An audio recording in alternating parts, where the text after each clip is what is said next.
Le gouvernement, à court d'argent, il va devoir trouver 10 milliards d'euros d'économies supplémentaires. À l'annonce du ministère de l'économie hier, nouvelle feuille de route budgétaire. Il s'agit de rentrer dans les clous fixés, à savoir un déficit à 5,1% du PIB. Ce n'est pas brillant, mais il s'agira de ne pas l'aggraver sous peine de s'attirer les foudres de Bruxelles. Promis, le déficit des comptes publics repassera sous les 3% en 2027, Baptiste Morin. L'entourage de Bruno Le Maire parle d'une trajectoire ambitieuse. Celle-ci prévoit par exemple une baisse nette d'1 point du déficit entre 2024 et 2025, soit quelques 30 milliards d'euros en moins.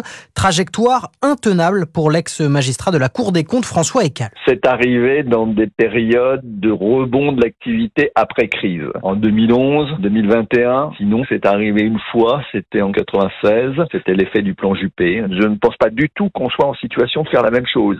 Pour débuter, Bercy annonce 10 milliards d'euros d'économies dès cette année, en plus de celles déjà actées en février. Les administrations et parmi elles les opérateurs déjà mis à contribution vont devoir faire encore un effort à hauteur de 5 milliards d'euros. Les collectivités territoriales devront limiter leurs dépenses en dessous de l'inflation.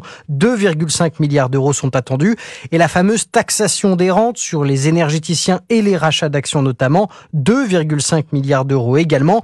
Autrement dit, il y aura bien une hausse d'impôts pour certaines entreprises. Baptiste Morin, chef du service économie d'Europe 1.